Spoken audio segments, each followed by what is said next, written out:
All right. Hello and welcome everyone to the Devstream 180 breakdown. So, we had an absolute doozy of a Devstream. It was much longer than they probably wanted it to go, and it was full of phenomenal information. There's nothing bad in this Devstream. There's no downside. There's some things that are maybe we have to wait and see how it goes, but there's really nothing bad in this dev stream. And I just want to call that out because this is obviously on the docket, and it's, the last time it didn't go so well. Getting into everything, though, first and foremost, just the small thing to get out of the way, which is that Pride returns. Obviously, I think this is actually already live in-game as of this video, but we're getting some new Pride cosmetics, and for those of you that do not have the excellent Pride palette, arguably the single best palette in the game, make sure you pick that up. So if these new decorations are to your fancy, you're going to be able to get them, and otherwise, if you don't have that palette, you probably should get it. Otherwise, to the more meat of this, we have Jade Shadows, which is going to be coming on June 18th, which, as someone looking forward to the Elden Ring DLC, is cutting it a little close for my taste, but should be plenty of time, though there's going to be lots of testing that needs to be done with this update before we get to any Elden Ringing. With that, the actual content of the Jade Shadows update. I've listed out a bunch of things here, and there's also, their list here as well. So, of course, we're getting Jade Shadows. We're getting Jade. I know you're very surprised. With that, she does have 3 weapons that are going to be coming with her, which is Evensong, Kantare, and Harmony. She'll have an alt helmet, of course, and she's actually also going to have a Signa. With that, we're getting a new game mode, which is Ascension, a clan operation for the new game mode. Ureli Deluxe is finally going to be here. There's a new round of Tenogen. We're going to talk about augments, arcanes, and decrees, and there is a whole host of quality of life and UI improvements that we're also going to talk about. In addition to this stuff, this is the cinematic quest following the new war, so you will need to complete the new war in order to do this. In terms of length expectations, they said about 30 minutes. Usually their expectations in terms of how long this stuff will take is on the low side, so I expect for me personally it's probably going to take something more like 45 or an hour. So that is what it is. We, of course, are getting the status rework and armor changes, which are huge, which we'll talk more about. Frost, surprisingly, is actually getting a little bit of a touch-up with a lot of things that people have wanted for ages. Of course, the Ascension game mode and the event, as I mentioned, and we're going to talk about this new stuff. So we have a new set of decrees, and most of these, honestly, are, kind of neither here nor there. There's only one of these decrees that I really want to talk about, and that is Bountiful Harvest. So this is crates and plants drop +1 additional resources. This is potentially something that people will re-roll for so that you can have, less farm. Like if it's faster to re-roll and get this upgrade, then it would probably be better than just doing a run without it, especially if that +1 resource is affected by things like boosters. Because if it is not +1, it is +1 drop that is then doubled by a booster. That is a pretty big deal. But just +1 in general for people doing farming runs is going to be a big deal. And if you're even not on a farming run, if you just happen to be doing Duviri stuff and you do roll this, it probably does encourage you while you're just, doing your regular lone story or whatever to go grab some resources that you might need. So I think it's a pretty good degree overall. I do really hope that actually, if this pops up in the circuit, it's actually probably fine because there is that unique resource down there, which is, I actually think I do want this still in some cases. So yeah, good set of decrees, seems good. And then we have 4 augments.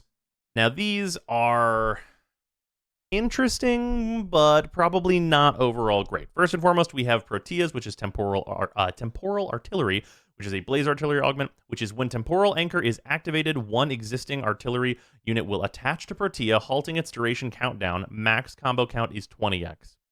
So this is unfortunately an augment that forces you to keep her 4th ability, which is not fantastic.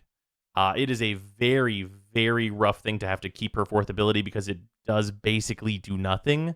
And in addition to that, it maxes your combo count out to 20, so the damage is not going to ramp up as high as it definitely usually does on temporal artillery whenever there are a lot of enemies around.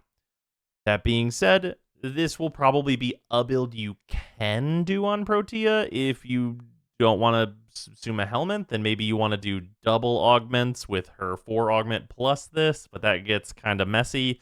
And overall, it seems like it's an interesting gimmick that some people might have fun with, but it doesn't seem actually good for Protea, as much as it seemed like Pablo was just waiting to nerf this thing because it was going to be too strong. I'll test it, of course, but it doesn't seem like a thing that's going to be a problem unless somebody figures out an AFK strategy with it. With that, we have Dark Propagation, which is the So augment. Enemies killed while inflicted with So spread its effects in a 15-meter radius. Shadow's Death's Harvest also inflicts So. So this is fine for Sevagoth.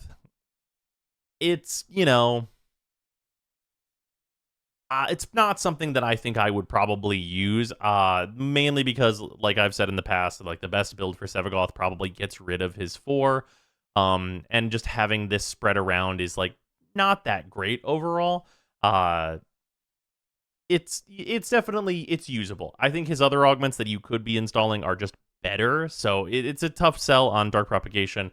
Moving on, though, we have Spectral Spirit, which is a very, very interesting augment for Tagath, which is Grave Spirit augment. Immediately assume Grave Spirit's spectral form. 100% chance for weapons and abilities to apply Doom. Kills outside of spectral form decrease its cooldown by 1 second. So, how this is actually going to work matters very, very much so. Because her Grave Spirit, it lasts like roughly 10 seconds and it cools down for like 25 seconds. If you can lower the cooldown immediately during its duration, awesome, excellent, extremely good augment that builds that makes a new build around for Tagath where a lot of things can change and be very interesting. If it doesn't, it's an augment that will have uptime, but generally will probably not find its way into a build in most cases. I think that the upside of being able to tap your 3 to have your abilities apply Doom for less than 1/3 uptime overall is not great. So what this actually does in practice matters very much so, and even beyond whether or not you can hit that cooldown while you're still using your spectral form. The other thing that matters is the way in which that this is applied with her abilities. If it applies Doom first and then her horses hit, great, excellent. That means you're getting the armor strip.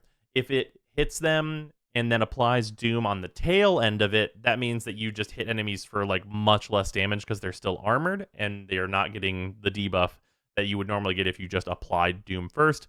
And the kind of same thing goes for her 1. If you try and use this Spectral Spirit augment and then use her 1 in order to spread Doom, if it applies Doom second, then it won't do the thing because it won't have hit them first with Doom already on them.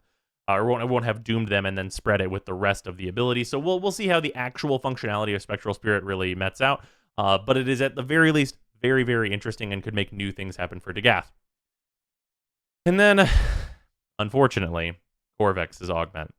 Wrecking Wall. Containment Wall augment. Strip 50% of armor and shields from struck enemies. Hitting 5 or more enemies will restart the duration of any pillars and empower them. So yeah, this is probably not going to be good. Like, let's be realistic about this. I'm still just going to use Terrify instead as my armor strip. It doesn't take an augment slot from me, and it also is a circle instead of a line. Containment Wall just doesn't affect a large enough amount of enemies.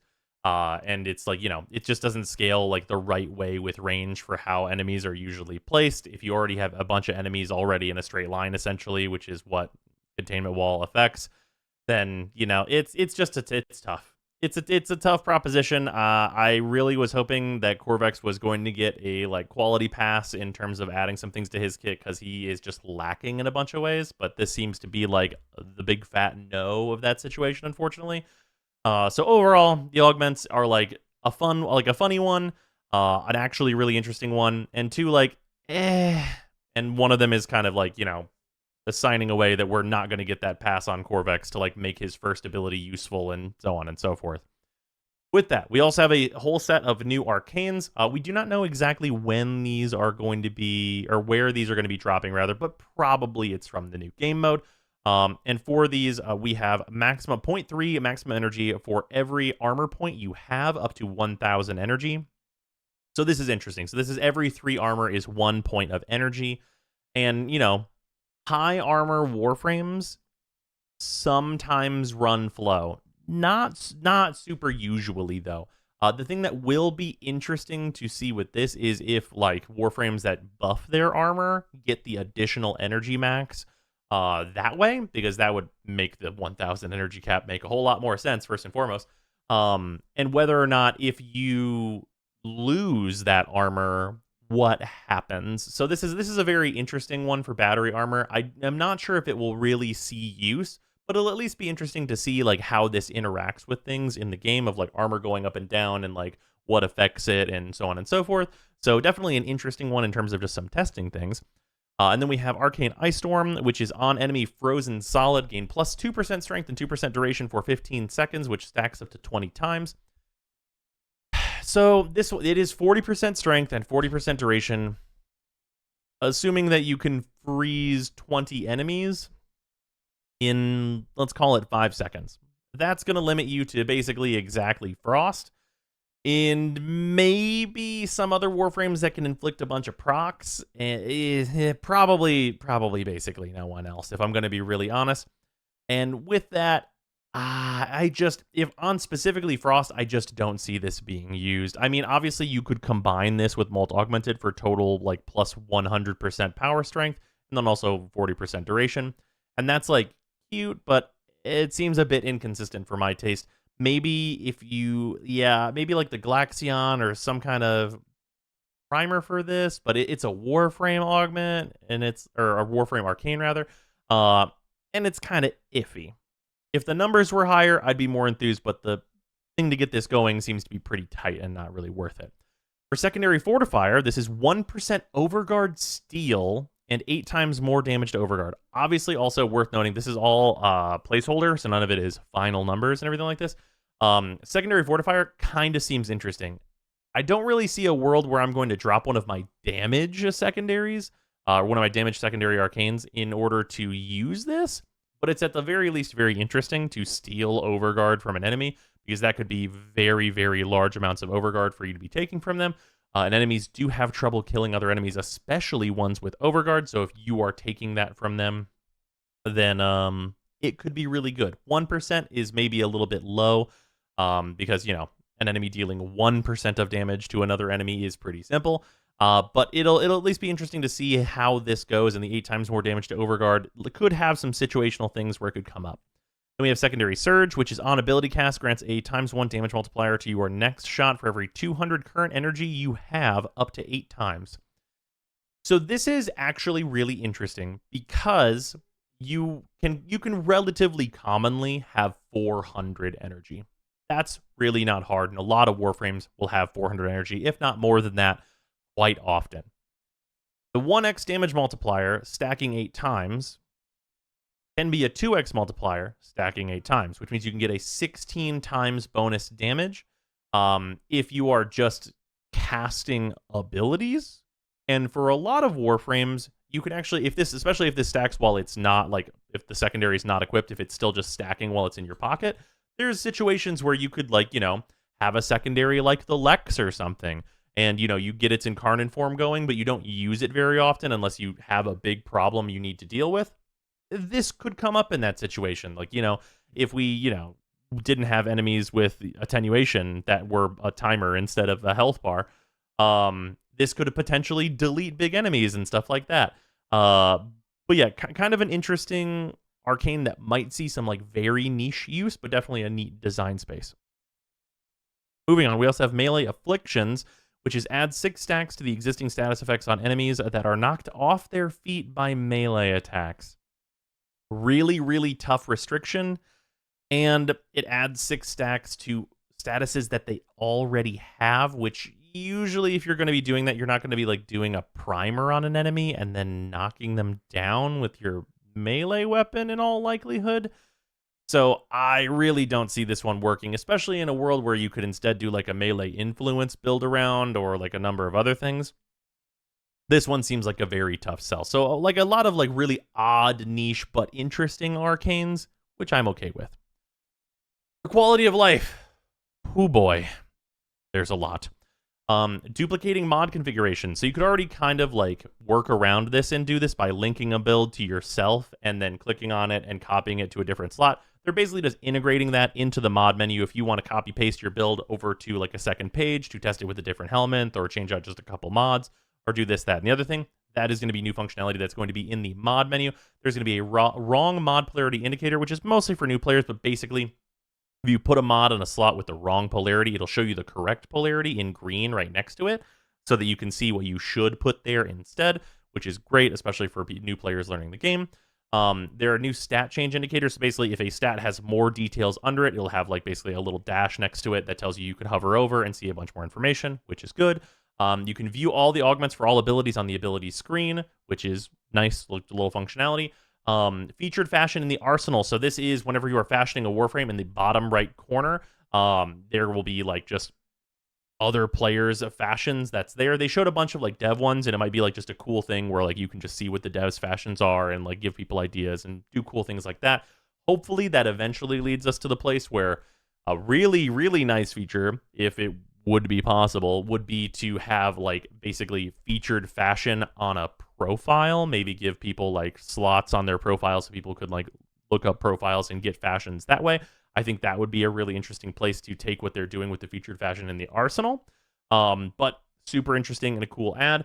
Speaking of fashion, because it's just, kind of the same thing. New player color customization. This is just for new players. They're going to be able to basically pick different color palettes for their starter Warframe, which just adds a little bit of a splash of customization to the tutorial, which I think is really nice. Quick access continued. What this means is if you have not done it yet in the Orbiter, the new functionality is if you hold down your gear menu, you can just quick teleport to whatever you want in like just a little radial menu. That is being added to like the open worlds and expanded out and being used in more places, which is absolutely stellar.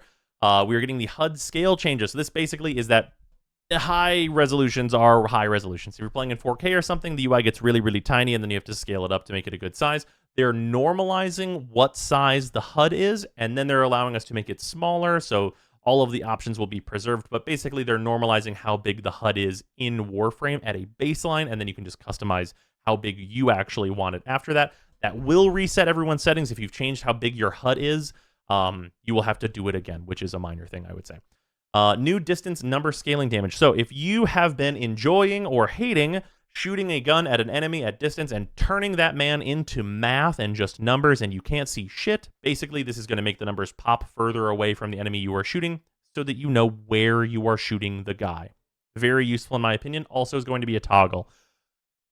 And most importantly, on the list of UI improvements is loadout customization from navigation. So, image here in the top left of your navigation, you are going to be able to change all of the things about your loadout. You're going to be able to switch it from build to build, go in and change its mods very easily and quickly from that navigation menu. Switch to, of course, different loadouts as we've had that functionality before. Switch just the Warframe, switch just the weapon, do all the things just from navigation, which is amazing quality of life that I cannot wait for. Absolutely excellent. Is going to make a lot of things better, especially with the changing statuses and stuff. Switching out your builds and making it just much more accessible for switching to what is the right thing for a situation. Making that even easier is definitely a good thing. Other quality of life changes. The first one of these is actually quality of life for DE, which is adversary pruning. So you're only going to be able to have the memory stored of so many adversaries, meaning liches. Of course, this is making room for new liches whenever we get the infested liches, which we know is going to be happening. But basically, that is going to be a limited list to just kick data out of DE servers and free up some space. Which I think is not a problem, and it's probably good that they're doing that instead of letting people build up infinity liches and just all their names that they never look at anyway. In addition, we have Undercroft Pathos Clamp rewards. So this is whenever you complete a run of Duviri, there's the Undercrofts that open up and you can go and get arcanes and stuff. Those are also going to award Pathos Clamps. I'm very, very curious how many Pathos Clamps those are going to be rewarding. If they, because you get to do 3 of them. So if they're 5 each and they basically equate to a whole nother run, that is stellar. So I'm very interested to see how many Pathos Clamps that we're going to be getting from that, if it's going to kind of mix up just killing the worm over and over as people are used to with Duviri. Enemy AI is going to get increased. Enemy AI is going to be increased for next-gen consoles. Basically, if you're on an Xbox Series X or a PS5, you're now going to have PC level spawns of enemies, which, to be honest, is a quality of life improvement for the PC players because we're actually going to get the spawns that we're used to at least a little bit more often. Also, semi-auto to full auto, that is going to be a thing that's coming with a couple of mods. I've talked about this in the past, but basically you're going to be able to turn this on where it will auto-fire your semi-auto weapons, so you don't have to like click every single time for them, which is kind of just like an accessibility thing, but a good one. They're going to be doing unified finishers and mercy mechanics. So right now, you have to activate, you have to click the interact button in order to do mercy animations. That is going to be the same for ground finishers and standing finishers and all of the types of finishers and mercy finishers. They're also going to be changing how the regular finishers are denoted in the UI just a little bit, to make it kind of like a baby version of the mercy, apparently. But basically, you're not going to do a finisher unless you want to do a finisher, because the melee button is no longer going to do them. They're all going to be interactive, which overall I think will be a very positive change. We're going to have last equipped relics. Now, this is a small change, but I think a very meaningful one. So basically, if you are just grinding out an endless fissure and you are just like going and going and going, you usually have to equip the same relic a bunch of times in a row. Like if you've got a stack of like Lith G1s and you're just, there's just 60 of the damn things, and you're just going to burn through as many of them as you want to get your traces and just get some rewards or whatever, the last relic you equipped will now automatically equip in the slot as you're going through the endless mission, so you don't have to keep reselecting it. For me personally, I think that is a phenomenal change and is very, very good. And of course, just makes it so that, you have to type a lot less. This is, I think, maybe especially good for console players because, you can't just use the search bar very easily on console, unless you're using a mouse and keyboard, which I do believe works on consoles. So much, much easier just in general in order to do endless missions and pop a bunch of relics. Market blueprint and resources descriptions are getting a bunch of passes in order to make it more clear on where to actually get things. Rare gem mining improvements, this is basically just equalizing how like all of the drills work, so you can use whichever one and they're going to be the same. They're adding checkpoints to the tutorial mission. I think this is mostly in response to phone users, like, you start playing a new game and then you go do something else. They're now going to be able to pick up in the middle of that mission, which is a new player change. And speaking of new player change, Necromech acquisition is being refreshed once again to be made easier. Thank goodness. Basically, they're moving the Necromech parts to Father instead of them being on Lloyd, which should make them easier to access because they did the math on it, and it takes like 10 days if you just go into Deimos and just want the damn Necromech to do New War. So that should be alleviated at least a bit, which is all excellent. Whew. Okay, now with the rest of this that's still here, let's start talking about it. The Ascension game mode. Basically, I'm going to give you the hard TLDR on this. It starts with an elevator. There is a payload. You need to get energy and put it in the payload as the elevator raises. And the faster you get energy and put it in the payload, it will go up the elevator faster. Once it gets to the top of the elevator, you will then take it through hallways, TF2 style, and push that bomb. And the more you can fill it up with energy and push it, the faster it will go. This is not an endless mission. It is a one-off mission, but it seems like it's going to reward you for doing it better, which I always love to see. Obviously, we'll see whenever it actually comes out if it's actually good, but it seems like a good one.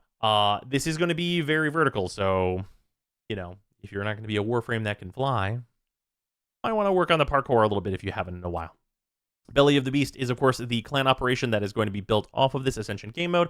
You're going to be talking to Ortis in the Larunda Relay. The resources for personal and community goals are going to be from the new game mode, as I mentioned, and rewards for this. So there are 3 ephemeras that are going to be slowly community goal unlocked from this that are basically like the Jade light ephemeras, which I'll just show the big one here. And then the Creo Signa is going to be coming back with this, and Arcanes are back. Now, notably, there's been a little bit of talk about like what this was going to be. Arcanes are being limited in like the lightest possible way. What I mean by that is that you can only get 2 full sets of every single arcane max. So you can't just farm yourself to death getting as many sets of Energize as you possibly can.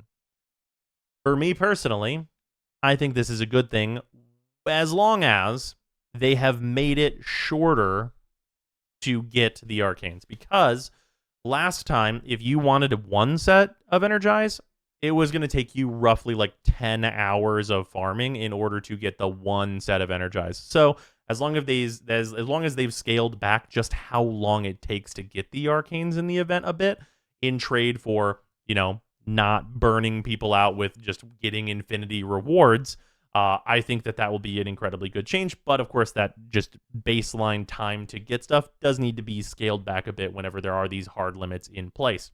I would actually prefer, like, you can only get one set of each of these arcanes and even less time to get them, so people can have an easier time completing their collection and then just feel comfortable in that they're done. But, some people want to get an extra set of energized to do what you will with it, and I get it. Jade also comes from this shop and will be in it post-event. Speaking of Jade, we saw Jade and she looks crazy. First and foremost, her passive is that she has 2 aura slots. However, in addition to that, she has her 3 unique weapons. If you use them, they will get better in some way, which we don't know the specifics of, and they will buff her, which we don't know the specifics of. So her plus her weapons will be very good, and she has 2 aura slots, both of which will give you mod points, so modding Jade should be insanely easy. And speaking of it's insanely easy, she's going to be insanely easy to use. So her first ability is Light's Judgment. She creates a zone with seemingly infinite duration that is going to debuff enemies with damage vulnerability and deal constant damage to them. Any allies that enter this area will constantly heal. It seemed to be percentile healing. They will heal constantly, and any enemies that go in it are going to take more damage and be dealt constant damage, which is a great start. Moving on, we have Symphony of Mercy. So this is a thing you turn on, and you can increase the duration of, I think it's by killing enemies affected by her 1, I believe was the case. And this is basically 3 different auras that you're going to be able to turn this ability on and then freely cycle between whichever aura you want. That is strength, shield generation, and weapon damage. The shield generation seemed to be constant shield generation, which seems like very good survivability for her. And then the strength was I believe 30% strength increase, and then the weapon damage was a 100% damage increase at baseline, all of which are very solid, really big increases across the board, and just solid auras. If the shields are like the constant shield generating type, I imagine you're going to spend most of your time on that one, but very good just in general. Her 3, Ophanim Eyes. This is her subsume, but it only gets the first effect, not the second one. This is enemies that you can see are slowed, and it removes enemy armor and shields over time. Obviously, also it deals damage. Obviously, pretty good. It means there's an armor strip inherent to her kit, so if armor is still a problem post the changes that we're going to be going into in a moment still, that is going to slowly rip armor off enemies. It seemed to be like not the slowest thing in the world, probably affected by stats that weren't built around in the showcase for her, and the slow appeared to be very, very strong. So all good things for this ability. It seemed to last a good long time. And in addition, a thing that is going to be unique to Jade is that if an ally dies, if Jade is looking at them while this ability is active, they will get up, which is the best resurrection ability that we have in the game.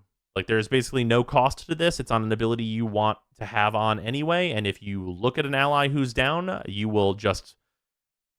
They will feel like they did wrong as they got rezzed, I think. So yeah, that's going to be like very, very solid, something you're probably just going to always have active. And then we have Glory on High. This is her exalted flight explosions. Basically, you hit 4, you get true flight and can just fly around and hover up and down and do whatever the fuck you want. And your exalted weapons has an alt fire where if you throw your Light's Judgment, you can detonate it, and it was dealing like 500,000 damage to level 100 plus enemies. So it seems like it's gonna be pretty good. She seems great. My primary worry with Jade is that she's going to come out and be super fun and really enjoyable and not broken, and people are going to cry and complain, especially if they're Trinity mains, and she's going to get nerfed. She looks awesome, and I cannot wait to use her. I just hope they don't nerf her into the fucking dirt, with people complaining that Trinity needs a damn buff. So that all seems great. Moving on, let's talk about the status rework. So this is just a couple notes to go on with other stuff that we've already talked about. This is all like the, well, newish information. First and foremost, Blast. This is going to be delayed explosions whenever you apply Blast to enemies that are just like going to kind of pop on them over time. If the enemy dies while they have Blast stacks on them, those stacks will all be cashed out into an explosion that deals damage in an AoE, which seems really good, and is definitely going to be very interesting to build around and try out. So Blast, on paper, sounds great. We'll have to see what that AoE is and what the kind of damage we're looking at is going to be, but seems really solid. Magnetic, this is going to now actually be buffed. We originally thought we were not going to get any changes with this, but we are. Magnetic is now going to be a very good damage type against Overguard, and if you have applied Magnetic to an enemy and their shields or Overguard break, they are going to get like a bunch of electric status pops that are going to break on them and deal a bunch of damage to them because Magnetic has like overloaded the Overguard or shields, which could be potentially very interesting for taking down Eximus and units of that like. In addition, cold stuff has kind of been fully clarified, and there's one thing that just might not make it to launch, or they might get it in, which is that, of course, we're going to have 10 stacks to freeze an enemy completely solid, and it's also going to get that double crit bonus that we've already talked about in the past. And they are working on enemies that are frozen being affected by crowd control effects. So the enemies like being frozen but still being taken up into Zephyr's tornadoes and effects of that like are still going to work on them, such as probably also like Zephyr's 2, for example. But that might not make it for the actual release build, but it's something that they are working on and are going to be trying to put in. So that is worth noting for some of the more status changes that we're going to be getting. Things seem good. Armor scaling. So armor scaling was kind of like we were told what the change really is going to be, the really important parts, and that is that armor no longer goes above 2,700 for enemies, which is 90% damage reduction. That is absolutely enormous, like huge, because just for a sense of the scale and difference, it was not uncommon for people who were playing in the Steel Path to be fighting enemies that had 100,000 armor or more, which would make them just have obscene damage reduction. And it was the reason why you need to strip armor or you basically aren't playing. This will completely shift that, I think. Also, Corrosive is going to be kind of buffed by consequence, which is that this 27 armor is going to be 90% resistance. Or rather, it's going to be 90% damage reduction for the enemies. That's what the 27 armor is going to be. Instead of Corrosive stripping armor from 90% to previously, it would be about 66 to 70%. The way that the armor scales is going to be adjusted so that it's actually going to be a Corrosive initial before Green Shard strip is going to go from 90% to 40% damage reduction on enemies. So Corrosive is receiving just a more of a benefit for its baseline effects without Green Shards. So it should be good even if you don't add Green Shards to it, and it will, of course, be even better, getting rid of the other 40% resistance, I presume, if you add that additional Green Shards effect. With all of this cold stuff and magnetic stuff and blast stuff and everything else, Frost is getting touched in the best way. He's going to be getting part of his passive just longer cold procs in general so that they just last longer. Your freezing duration of enemies is now going to be based on cold procs and is going to be standardized across the board. His first ability is going to be range increased, and then it's going to scale with range, and presumably, of course, proc a bunch of cold because it normally freezes enemies solid. His globe can now be shot through from anywhere by anyone except enemies. So that is, of course, a long time request that is going to make it just never annoying to have a Frost around. If there's a bubble, you just know that the enemies on the other side of it can't shoot you, which is excellent. And on top of all of that, he is going to be getting a new passive, which is his armor is going to be increased based on the amount of enemies with cold procs around him. Kind of just the reverse flavor of Ember's passive, which is quite good, which gives her more strength for enemies being on fire. That armor is, of course, going to make his 3 stronger. Other than that, though, I still think that he's probably going to be an Overguard tank, which this armor won't have any help with. But really good list of changes for Frost that bring him in a better direction. I swear we're almost done, but there's a lot to talk about with this next part. So, heirloom skins. Now, we had the large kerfuffle with the original heirlooms where they kind of just released them and they were what they were and mistakes were made and the community was mad. And I have said for a long time that it seemed like they kind of heard the community and took in that feedback, and it was unfortunate, and they did what they could to fix it. And I want to be very clear. I was 100% right. They absolutely heard every goddamn thing we complained about, and they fixed fucking everything, maybe too much. So, the new heirloom skins, or heirloom skin, is Ember. Number 1, She looks great. Number 2, there's only one heirloom at a time now. So it's going to be one heirloom skin at a time. This one is launching at TennoCon. But the extra details with that are that it comes with a resurgence, as the previous one did, which is a good thing. So those of you that have been waiting to get the Glaive Prime, you're going to be able to get it, and it's going to be around for a while. And there's going to be more heirloom news at TennoCon. With that, the 2 ways to get this skin are, it is $25, and that comes with 425 plat. And that pack is only available until the next heirloom. In addition, it will be purchasable with plat in the market forever. Each individual, like the whole setup, which is of course like the Signa, the skin, color palette, so on and so forth, is going to be 475 plat total. They are completely individually purchasable pieces in the shop. And apparently eventually it will be a rotating shop whenever there are enough of them. Which is everything we could have asked for, I think. And maybe more. I think this is excellent. I think the skin looks great. I think the changes are fantastic. It just is good. This is honestly better than a lot of deluxe skins are set up with the completely individually purchasable parts. And I could not possibly have a complaint about this. I will very happily, the moment this launches, spend $25 on this instantaneously. It is the best possible outcome for what the heirlooms could have been, and I am looking forward to more if this is the system that they are going to use. Seems great to me, like just like, you know, kind of an extra deluxe skin that comes with some extra armor pieces and stuff. Way into it for me personally. Will absolutely be purchasing this. Seems great. I can't imagine anyone having complaints about it with the current way that this is going to be set up. There's like no argument of FOMO or anything at all. Just seems excellent. Great. We love to see it. With that, we have a small amount of Soulframe news. Basically, Soulframe is doing dev shorts and stuff now. If you guys want me to cover goings-ons with Soulframe, please let me know. As of current, I was kind of just like waiting until we like see more or have more access to the game before I really do more content on it. But the basic gist of like the stuff that we saw for Soulframe is that we saw a new kind of like creepy zone, essentially, is the vibe. Instead of like the very like nature, like nice looking, all of that stuff, we saw like a more like decrepit kind of ghost type of vibe. With a new zone that they showed off is basically the gist. So yeah, overall, absolutely stellar Devstream. Absolutely fantastic. Can't wait for Jade Shadows. I wish it was sooner for more reasons than one. But yeah, absolutely great. Can't wait. Seems fantastic. Hopefully this breakdown has been enjoyable to watch because there was quite a lot getting it this short. But yeah. That's gonna do it for this video. Hopefully you've enjoyed it, and I will see you tomorrow.